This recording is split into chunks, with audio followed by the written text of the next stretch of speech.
We have a new member diagnosed as stage 4 a month ago. This is Molly. I actually was wondering if anyone had any tips for how to keep dating and having sex. There is a relationship between death and sex. I'm too young. I haven't done anything with my life. I don't know what I like or what I want.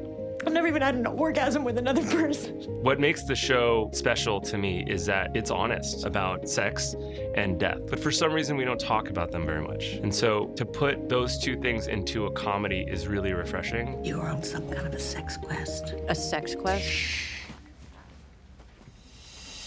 It's written in such a lively and vivid way, and Liz and Kim are just so incredibly smart and so funny. And they know how to use humor not just for laughs, but ways to give you a more emotional experience. Can you please see my friend? Of course. Are you a clown? I joined a dating app. You're immunocompromised. You can't just sleep with strangers. This is a comedy. What we've talked about with Sissy, especially, she's like, how big should I go? What is the tone? What is the range? We're finding it, right? I'm so sorry. People like that? Yes, people like that. Well, you better clean your bathtub. We're really aiming to not just make this a show that has a bunch of comedic sex scenes that make fun of the people involved, but find the comedy from a more human place, from a more honest place. Can I get some lotion? You do what I say. Okay. Yeah, you should get some lotion. Her desire to find expression and freedom and pleasure while she still has a body is through sex.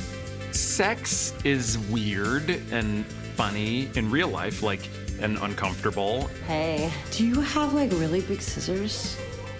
When it comes to comedy, I think it's all about tension and release. I got it. Oh, thank God. Cancer and sex and death are full of tension. So there's a lot of reason to release and there's a lot of reason to laugh. Sex is funny because human bodies, noises, fluids, like awkwardness. That goes through just thread that through just like a bike lock. So then what are you supposed to do? You put it in the thing did you cage it? No, I mean, I couldn't do it. It was too big. Shut up.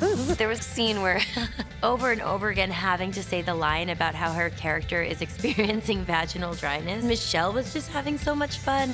Insomnia, hot flashes, and vaginal dryness during intercourse. Leave it in my vagina. Did I just pretend my vagina has a Scottish accent? It's dark, but there's so much comedy in going through that journey with somebody. My mother died of breast cancer last year.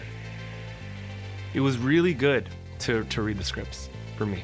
I often wondered if somebody was ever going to be able to capture it. Reading the scripts, I was like, well, they just did. They just did it.